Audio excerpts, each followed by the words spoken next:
Hello and welcome to the Stephenson School for Ministry course, Reading Spiritual Classics for Today. Now, I'm guessing that because you signed up for this course, you have an interest not just in discovering some of the ancient writers who inspire us and teach us in our Christian walk, but also in developing your own spiritual life somewhat. And my hope and prayer for this course is that that will be the case.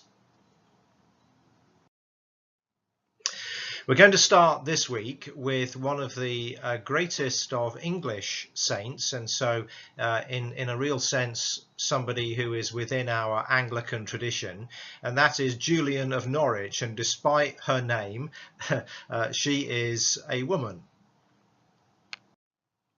But before we get on to look at her, I just want to go through the basic outline of this course, and there are essentially two elements to it.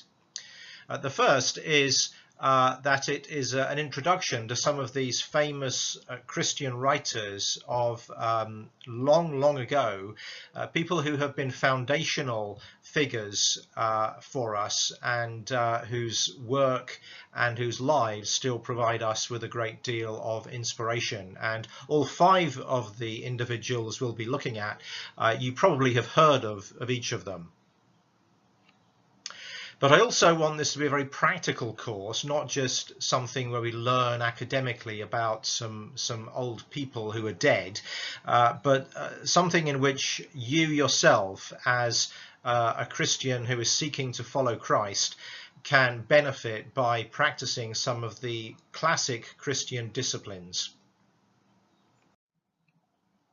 Now, there are, in the scheme that I'm going to be using, 12 classic Christian disciplines, and you no doubt have an experience of all 12 of these. Some of them you may be very accomplished in the pursuit of the discipline. In some others, though, they might be a closed book to you, and although you have heard and possibly even tried to practice some of these disciplines, they're disciplines which you've not been able to incorporate fruitfully into your life as yet, and I hope that that changes in this course.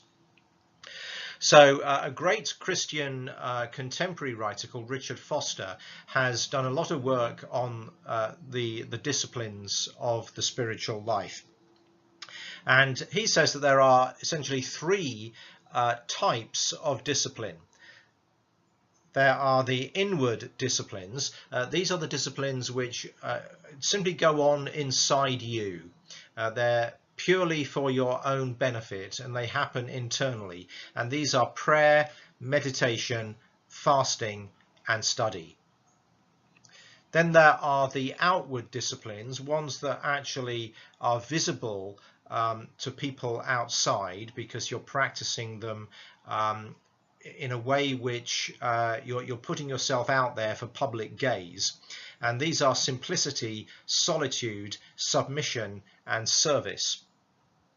And then for corporate disciplines, in other words, ones that we do together as collection of Christians or as the church, and these are confession, worship, guidance, and celebration.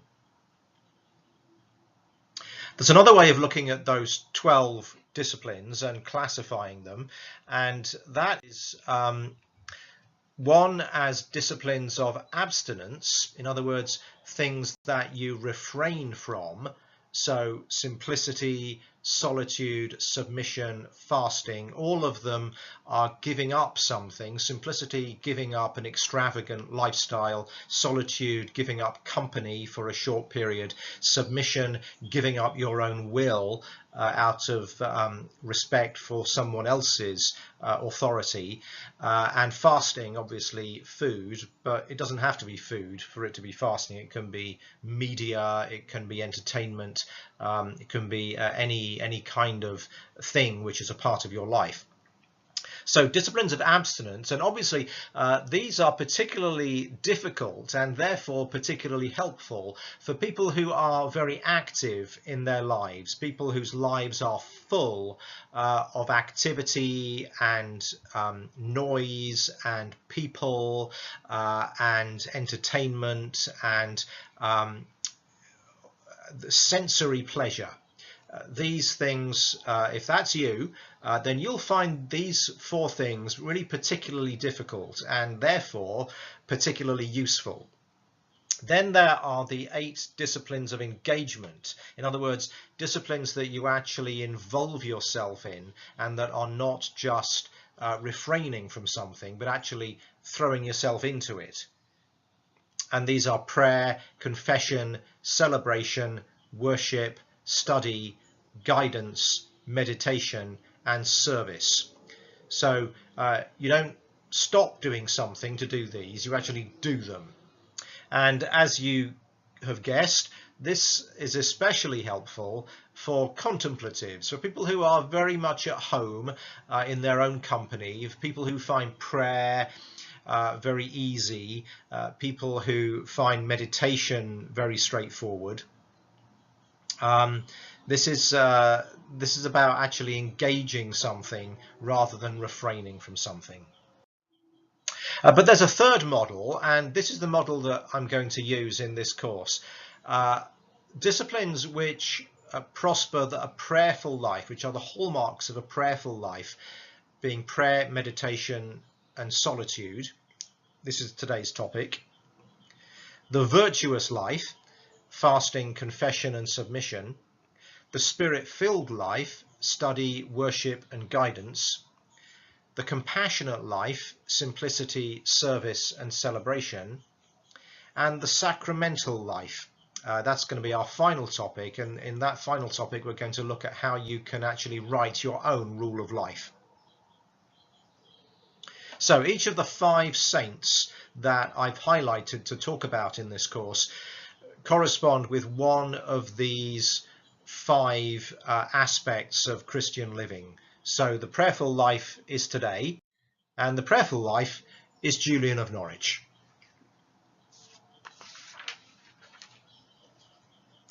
Now, Julian was born probably in around the year 1343. She really is very old in our comprehension of the length of human life. She is pre-Reformation. Obviously, the Reformation in England at least happened at the beginning of the 16th century. So she is living at a time when Europe had just one church, essentially, not all the churches that we have now. All the church was subject to Rome. And she died sometime after 1416. We don't exactly know when that was. Now, in England at this time, there was a great deal of distress, upheaval, dismay, suffering, transition. These really are very difficult times for the English people in a number of ways. Firstly, there is political upheaval. So this was a time of social unrest. It was a time in which English workers had been discontent with their conditions of work and with taxation. It just shows you nothing changes. And in 1381, so when Julian of Norwich was alive and active in her Christian life, there was something called the Peasants' Revolt. In which workers around the country rose up against the landowners to demand better pay and better living conditions. So there was political unrest. It was also a time of great sickness. Half of the population of England was killed by Black Death between the years 1347 and 1349. So again, at exactly the time of Julian, so as she was a child, just half the population. Just imagine that half the population of the country dies within 2 years of her, during her childhood. So it is almost certain that as she grew up, she would have known people, families who contained people who died of Black Death, and it's also quite likely that her own family will have had people die of that plague as well. So personal tragedy has touched every household and every family in the kingdom. It was a time also of persecution against what were called Lollards. These were people, as I say, before the Reformation, but they were religious dissenters who were rather like the later reformers. So they challenged the church on issues such as corruption, worship, the purity of worship. They wanted the scriptures in the vernacular, and also they challenged ideas about the Eucharist. So they were pre-Reformation reformers in a way, and the church, as it did in those days, reacted to the Lollards by persecuting them. So many people were executed as a result. Now, given those things, Julian really is an extraordinary person, because there's a great quote which she is famous for. You may have heard it. It's the quotation, all shall be well, and all shall be well, and all manner of things shall be well. Now, in this time of great upheaval and suffering, both political and in medicine and in church life, it really is a remarkable thing for her to say, all shall be well. And we'll see the context of that in a few moments' time.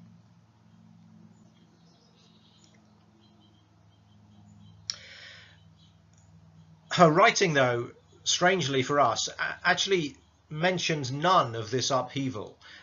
It's almost as if she has removed herself from it. She never mentions it explicitly, but at the same time, we must be conscious that that she is conscious of all this suffering, and that her writing is in some way meant to be a ministry to people who are enduring this time of great upheaval. Now, she is an anchoress. Now, an anchoress was someone who was bound by a rule of religious life regarding their outward behaviour. So what they could eat and when was governed by a rule that they submitted to. The reason they were called anchoresses is they were anchored to a parish church where they were under the authority of the local priest.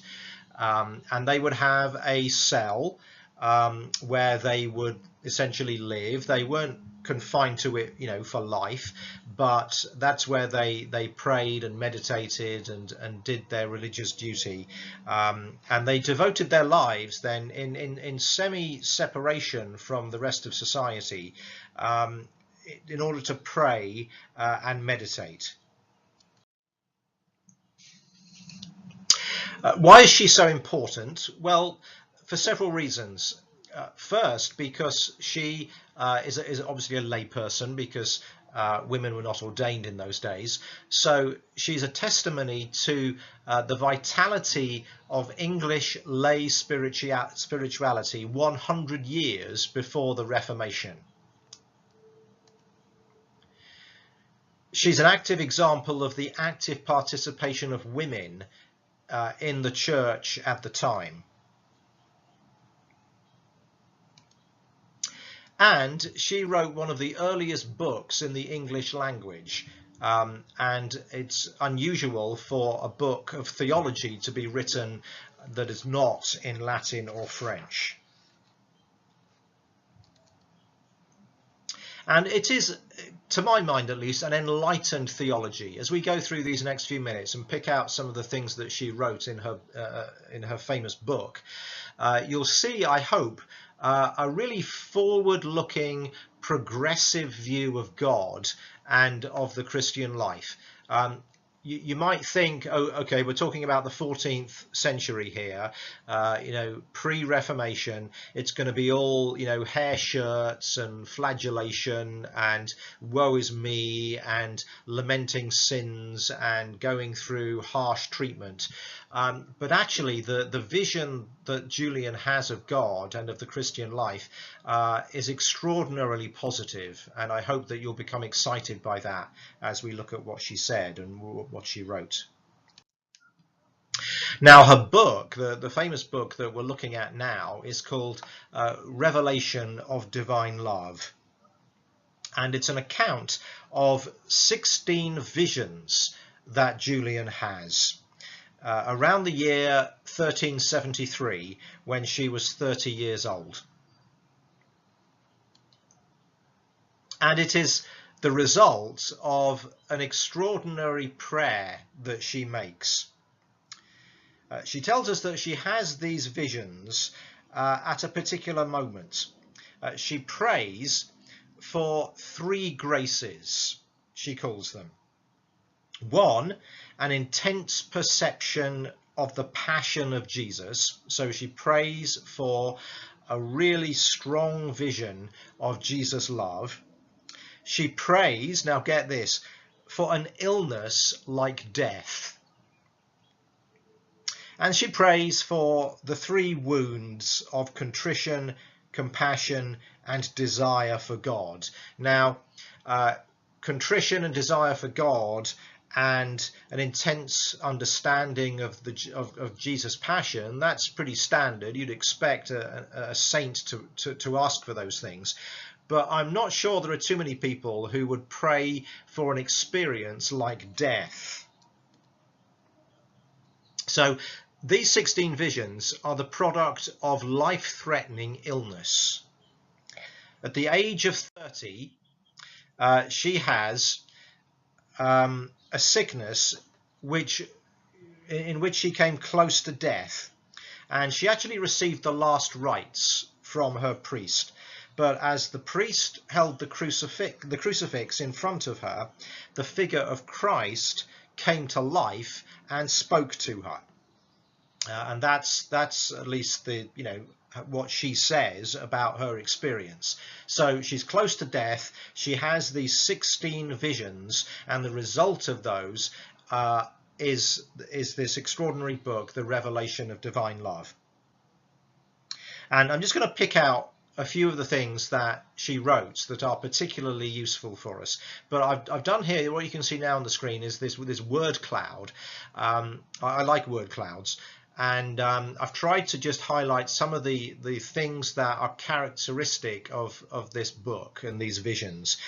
So the biggest one there is intimacy. An extraordinary intimacy with God comes over in these writings.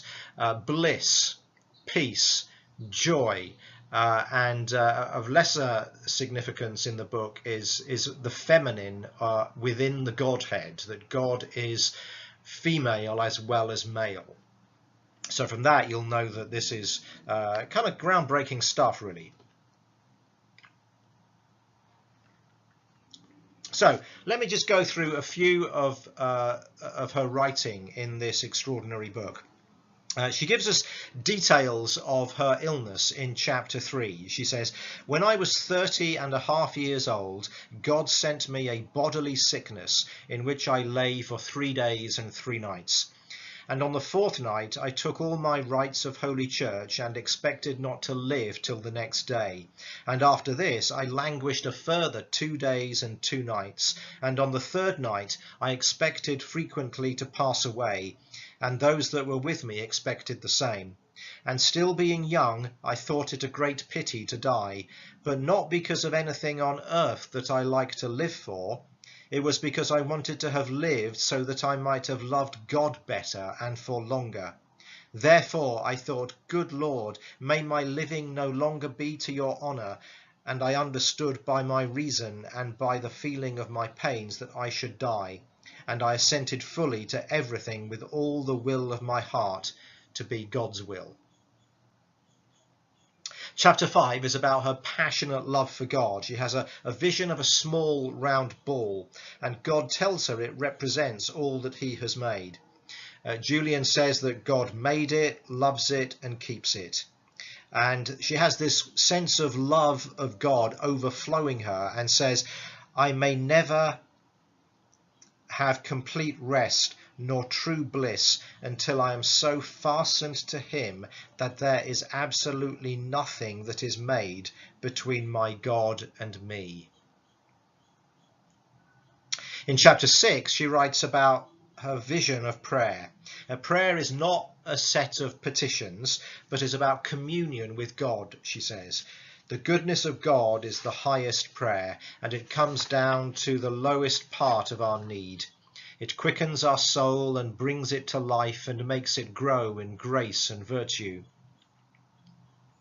Therefore we may ask of our lover with reverence all that we will, for our kindly will is to have God, and the good will of God is to have us. Can you see this passion that she has to be in intimate relationship with God? In chapter 15, she has a revelation of well-being. I was fulfilled with the everlasting sureness, mightily sustained without any painful dread. Our blessed Lord gave me again the comfort and the rest in my soul, in delight and sureness so blissful and so mighty that no dread, no sorrow, no bodily pain might be suffered, should deprive me of ease. And in chapter 22, Jesus speaks to her and says, if you are satisfied, I am satisfied. It is a joy, a bliss, and endless delight to me that I suffered passion for you. And if I might suffer more, I would suffer more. Isn't that a great vision? Isn't that a great thing to hear Jesus say? That because we are blissful, he is blissful. Because we are joyful, he's joyful. And if he could go through even more pain and suffering for our sake, then it would be his joy to do that.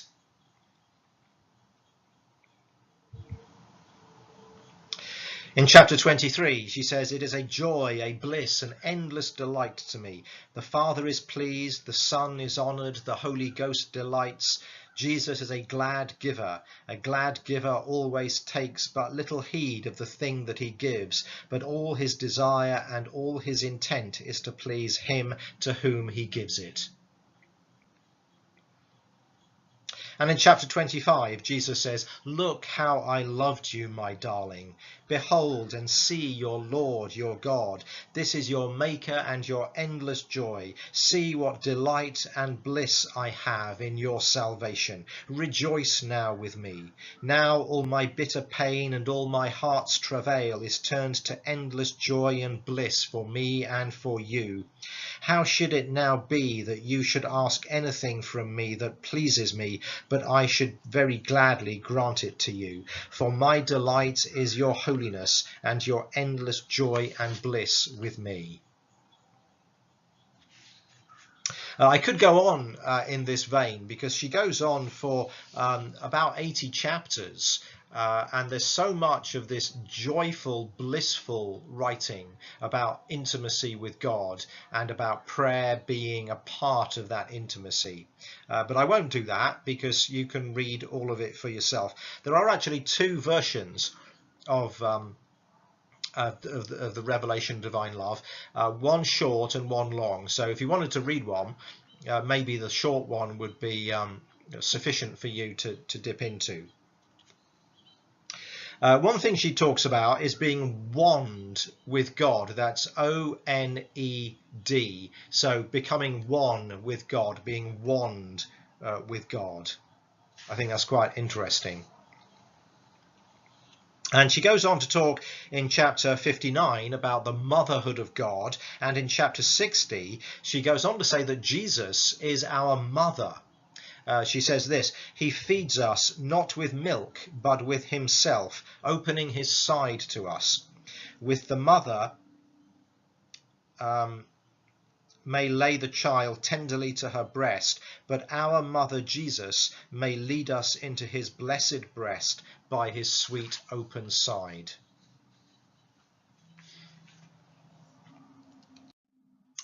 So then, that's just a summary of Julian. I hope that's whetted your appetite. So the things which she particularly is useful for: intimacy with God, the mercy, grace and love of God, the joy and peace of the believer even in the midst of suffering and trials, and prayer being within this context, not being the shopping list, not being the list of things that I want God to do, but something which flows naturally out of this intimacy with him, or her, as Julian would say. So now let's move on to this week's spiritual disciplines and the three that we're going to study this afternoon. Firstly, let's begin with prayer. Here are some quotes about prayer. Richard Foster: "Superficiality is the curse of our age. The desperate need today is not for a greater number of intelligent people or gifted people, but for deep people."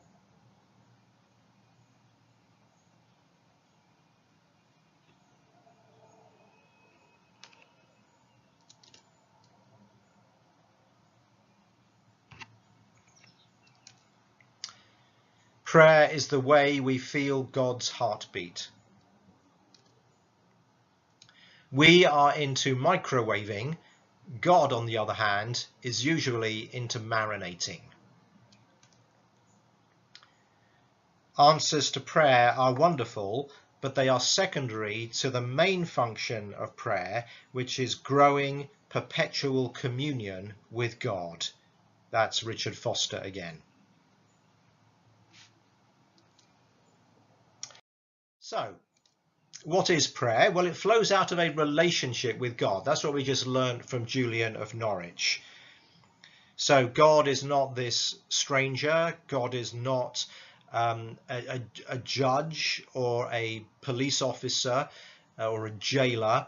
God is not there to rebuke us, although sure, there is such a thing as discipline. But God is this intimate parent. Prayer takes us into the presence of God. And it changes us. Even if it changes nothing else, it changes us. And the point of prayer, I suspect, may well be that it's not about changing the universe, it's about changing us. Let's look at some of the obstacles to prayer, because they exist and you have no doubt experienced all of these in your head. We live in a closed universe. In other words, God is not there. There's no point of praying. Fate has determined the future. You know, it's just in the stars, or it's just the way things are. You know, I'm cursed or I'm blessed. So it's just going to happen. I don't feel like it. Sure, you never said that while you're praying. I don't know how to. That's a real obstacle to prayer, and good that we should come to a course like this and learn something about how to. I don't really care about the things I should pray about. Isn't that interesting? And maybe that's something that you've experienced. You know you should pray for all these good things, but you don't actually have the desire to do that. It doesn't come easily. I'm in a rush. It all seems so complicated.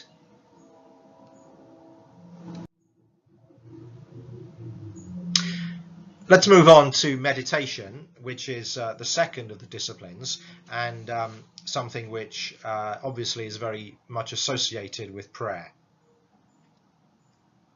And again, here are some quotations.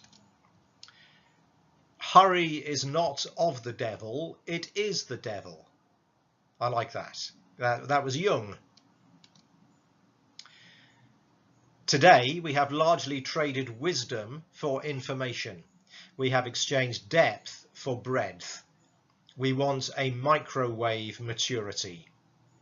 Isn't that the truth? We've traded wisdom for information, particularly in the digital age where all the information in the universe is just a few seconds away, and your phone or your laptop.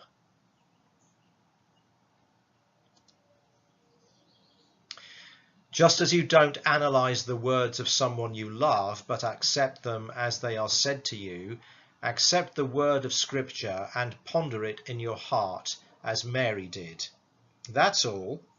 That is meditation. And that was Dietrich Bonhoeffer. And a psalm. Happy are those whose delight is in the law of the Lord, and on his law they meditate day and night.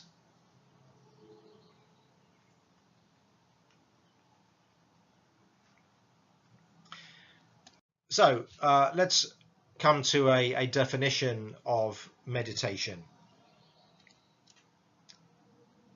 Okay, Christian meditation is listening, sensing, and paying attention to the life and light of Jesus. So it could be his words, it could be a mental image of him, a pictorial image. It could be some visual representation of him.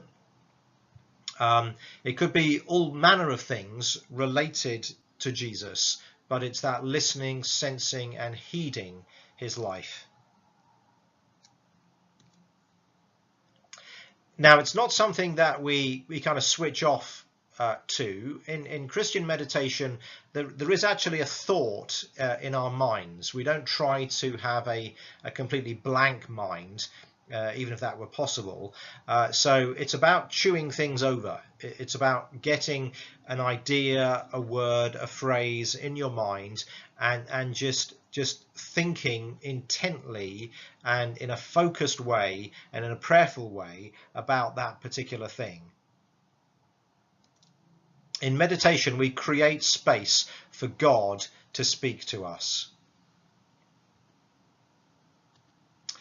Here's a nice definition. It is a long, ardent gaze at God, his work, and his word. And slowing down is at the heart of Christian meditation.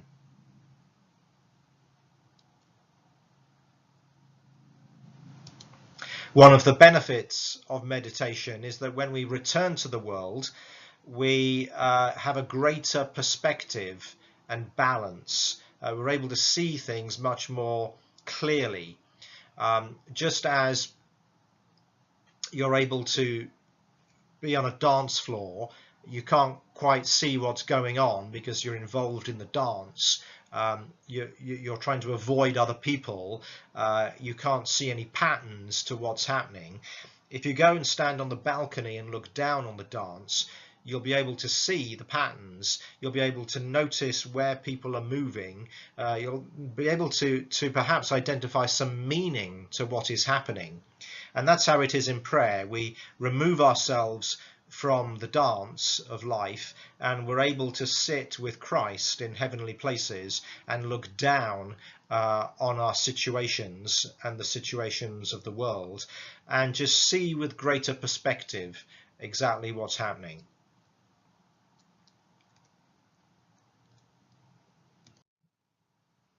Okay, some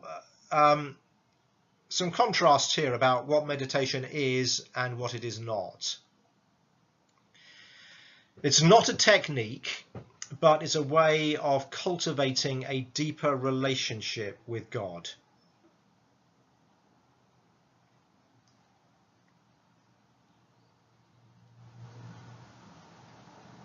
So, although there might be books out there which will tell you how you can go about meditation, it's not a technique. It's about that relationship. It's not primarily about gaining relaxation, although you can do it in a variety of relaxing postures, lying down, sitting. but there will be, I think, some physical and mental benefits of meditation when you practice it. It's not a form of self-hypnosis. You don't lose consciousness. You don't tell yourself, things which are going to change the way you view the world. But it is a way to quieten the mind, focus on God, focus on particular aspects of Christ and the Christian life, while maintaining just a mental alertness, which means your mind is open and clear to receive from God. It's not a charismatic gift, so it's not like only kind of Pentecostals can do this. It's a path that all Christians can walk, a path to transformation.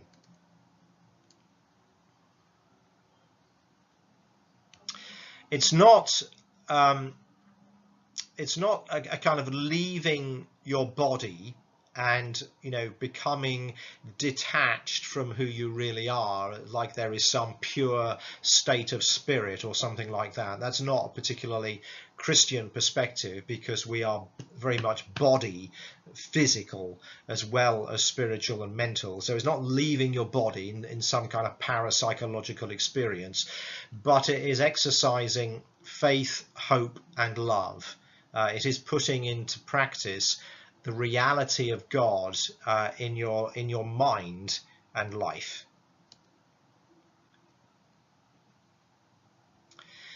It's possible to meditate and to have no feeling of joy or bliss, all the stuff that that Julian was talking about earlier. All of that might actually not be our experience, but you could still have a very productive time of meditation. So it would be wrong to judge a time of meditation on how you feel at the end of it. Instead, it's about what's happened to your faith, what's happened to your perspective on life, even if you still feel the way you felt when you came in. And it's not verbal prayer. It's not prayer with words. So you don't have to inundate God with petitions. In fact, that's what you mustn't do when you're meditating. It's not about you bringing things to God. It's about God speaking to you in a way which is beyond your words, through pictures, through images, through senses and feelings. So here are some of the things you can meditate on. Scripture, obviously, a verse of Scripture which comes to mind. You can close your eyes and just chew over that Scripture. Just repeat it in your mind, and just allow God to draw out the nutrients as you're repeating it and dwelling on it. You can do the same with a hymn or a song. You can meditate on an event in your life with God being there, even if you didn't perceive God there when it was occurring. Meditate on creation. Meditate in the garden. Meditate on Christian symbols. There are a gazillion of them in the Bible and in our worship. Meditate on people, biblical characters or characters that you know. And finally today, the discipline of solitude.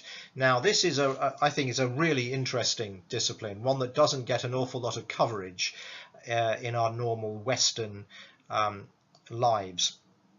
And again, here are some quotations. Bonhoeffer again. We are so afraid of silence that we chase ourselves from one event to the next in order not to have to spend a moment alone with ourselves, in order not to have to look at ourselves in the mirror.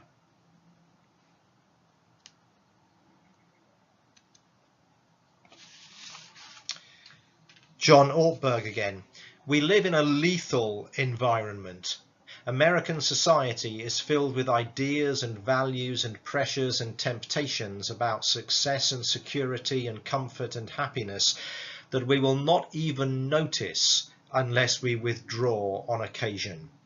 It's like the fish in the sea, doesn't actually understand that he's surrounded by water. If it were to leave the sea, then it would appreciate, wow, things have suddenly changed. And we live in this culture which we become so enmeshed and absorbed in that we don't even realize that we're in it, and we just accept it as normal life and not something that we're even aware of, let alone being able to question from an outside perspective. Thomas Merton: the early church fathers placed such a premium on solitude because they considered society to be a shipwreck from which any sane person must swim for his life. Francis de Sales: there is no clock, no matter how good it may be, that doesn't need resetting twice a day, once in the morning and once in the evening. In addition, at least once a year it must be taken apart to remove the dirt clogging it, straighten the bent parts, and repair those worn out. That's easy for him to say. In 1567, he didn't have quartz digital timepieces, but you get the image. I think it still works for us.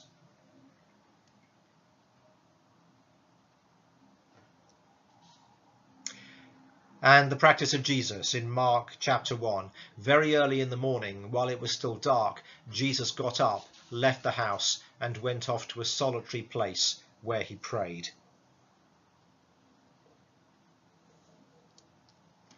So what actually is solitude? Well, it comes from the root Latin word solus, which means alone.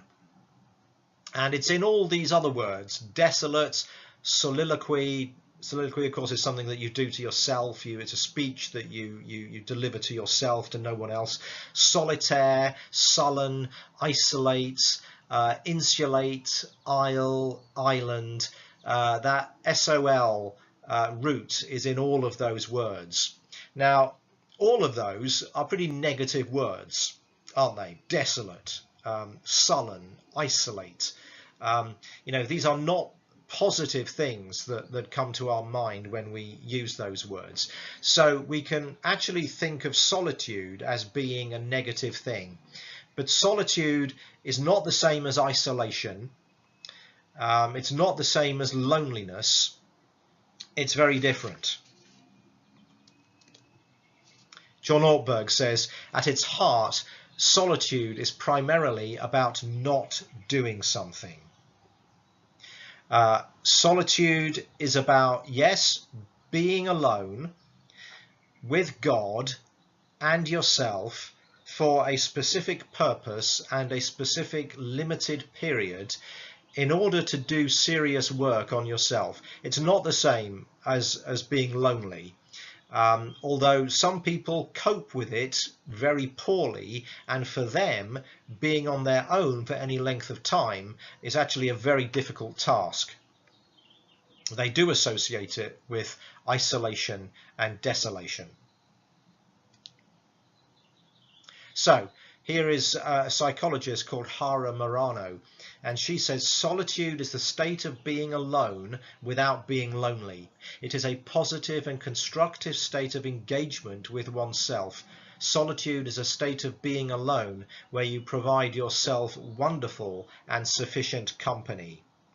And if you are an introvert, then this is singing your song. If you're an extrovert and find it difficult to rest and refresh and renew without being in the company of other people, then this is a practice, a discipline which you're going to find hard, but which you probably need to work on. So finally, let's look at the benefits of solitude. The freedom from the need to be mentally or physically stimulated. Okay, there's this big thing in life, and it's in my life, you maybe recognize it in yours as well. The need to come in from work, or to come in from being out doing whatever you were doing, and turning the TV on, or turning the radio on, or turning some music on, or immediately engaging with somebody, and then continuing to engage with people for the rest of the day. This is a freedom from that, and it is a freedom. One of the biggest liberations that I experience is being on a silent retreat, where you eat your meals in community, but in silence.